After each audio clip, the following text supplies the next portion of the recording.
An irresistible divergence on AFL360 tonight. He's in town to be part of the Victory Liverpool blockbuster at the MCG tomorrow night, where there'll be more than 90,000 in attendance. He's a star of world football and a star of the silver screen. Vinnie Jones, welcome to AFL360. Thank you, guys. You've spent time in Australia before. You made a movie here. What do you know about Aussie Rules? Well, I know, a few years ago, growing up with it, when we started seeing it in England, we used to watch it all for the punch-ups and, the real manly stuff, that sort of, that they could get away with, and then it sort of fizzled out a little bit, and I think they lost interest a bit in England, once they cut out the fighting. Now you just watch tough soccer.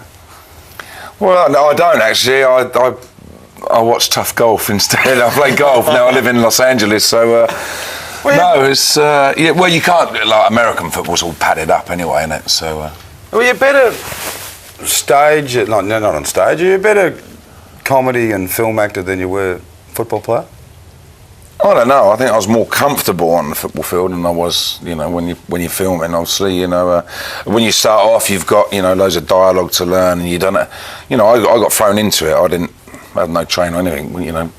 Playing football, you grow up with it from 4 years old, so you know the ropes. But did your character fit into Lock, Stock pretty easily? Yeah, I went in for a couple of days. I was still playing when I did that, and I did a couple of days, and then they said when the pre-seasons, when we finished the season, could you come in and do a bit more? So that's basically how it happened. It all happened very, Where were ridiculously. You? Were you at QPR then? I filmed it when I was at Wimbledon. Then I went to QPR as player manager. Yeah. And that's when it came out, yeah. And then they said, and you were getting invited to do more things. And did QPR say it's football or being a movie star? No. The way it worked was I was getting groomed to be the manager of Queen's Park Rangers, and then Ray Hartford quit.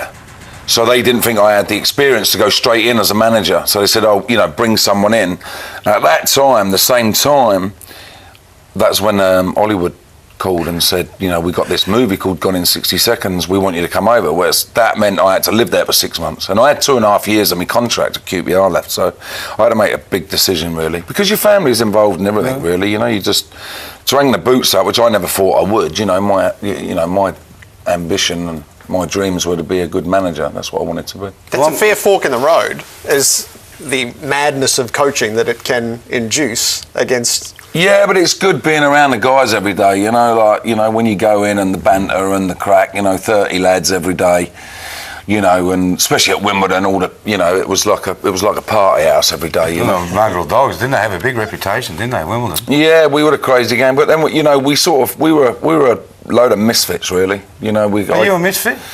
Well, I came not a misfit, but I come straight off the building site. So, I was a hod carrier, and some of the lads were... they'd been released from other clubs, so we all got thrown together, and it was a case about us against the world, really, at that time. Were you the gang leader, Vin? Did they call you Vin or Vinny? Are you Vinny? Well, my nickname is Jonah. Why Jonah? Jonah. So it sort of come through that. But I think as different players leave, different players take on the mantle of it. You know what I mean? We're going to jump all over the shop here, I hope you don't mind. Yeah, I've heard you about 4 or 5 times. You've only been in Australia for 4 or 5 hours. 4.5 hours. You've been a media whore since you've been here. Do you enjoy? I know you get asked this all the time. Why are you doing this? Well, I'm an ambassador for Warrior, the clothing company, and we sponsor Liverpool. So we bought out their contract from Adidas. You hated Liverpool. I didn't hate them. I got a lot of family from Liverpool, but we beat them in the FA Cup final in '88. So a lot of people think I hate them, but I don't, because my nan's actually from Liverpool. And that was a fabled day, one of the most fabled days in English football, as Wimbledon were no one beat Liverpool. Yeah, it was different. You got a Man City, they just beat Wigan, and they're saying it's on par with Liverpool and Wimbledon. Well, I don't think it is, because... we was on, in them days, £400-500 a week, whereas the Wigan lads are on 40 and 50 grand a week. So it wasn't the same at all, But, it was good fun. We went in there and took it by the balls, and, and had a go, really. I mean, the main thing, I think, we didn't want to be embarrassed. Liverpool were the best team in the world at that time. So I want to change it. I want to change it. When you played in the extras with Ricky Gervais and Ross Kemp? Yeah. I thought that was a documentary on you. I didn't think that was comedy. I actually thought that's who you were. That was a funny show. That was unbelievably funny. He is a funny man.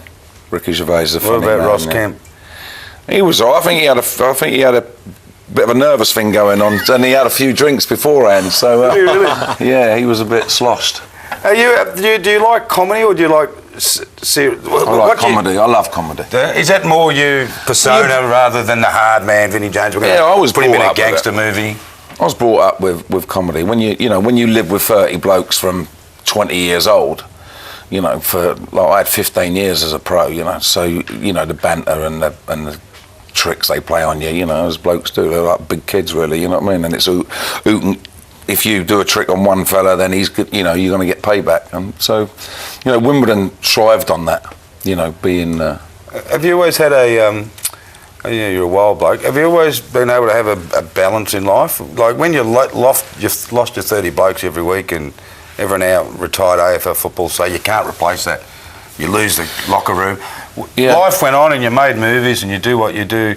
Have you always been able to keep control of? Well, I always had my mates around me.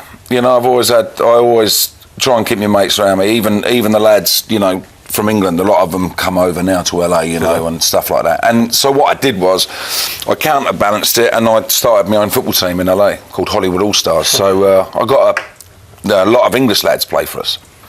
So I'll try and keep the banter going with them. But as I say, you get as you get a bit older, you start taking up golf more than running around the field. So you grew up on a building site. You captain your country. You captain Wales. Yeah. You make Hollywood. You're travelling the world at, how old are you now? 48 now. You're travelling the world at 48. Do you pinch yourself still, or you think, well, this is Vinnie Jones, he always falls on his feet? Sort of, I think the harder you work, the more luck you make, I think it's, different doors open. I mean, you can work hard. I mean, I worked hard on the training pitch, you know what I mean? I mean, I'd never had the natural ability of, say, Beckham, say. Yeah. So, but I was the last one off the training pitch. So, I counterbalanced it, with that side of it. But, no, I just think that, the different days come, you know what I mean? Just take them and you just to be honest, the first movie I did with Angelina Jolie and Brad Pitt and all that, John Travolta, Hugh Jackman, I shook myself, to be fair. I really did. I was out of my comfort zone. You know what I mean? Put me in a changing room with 30 blokes, would have the crack and the jokes and everything else. All of a sudden now, I'm thrust into this and you don't know what's happening. But now, I just take it in my stride, really. It don't bother me. I'm more interested, in worrying about the next game of golf somewhere, you know what I mean? Vinnie, great of you to drop by. Pleasure. See Liverpool tomorrow night. Yeah, I mean, it's going to be 100,000 there tomorrow night, so that, it'd be a great game. Liverpool, everywhere in the town, everywhere you go, every person that walks past you's got a red shirt on. So. And other than your nan living in Liverpool, you hate Liverpool. Exactly. Yeah. You two keep talking.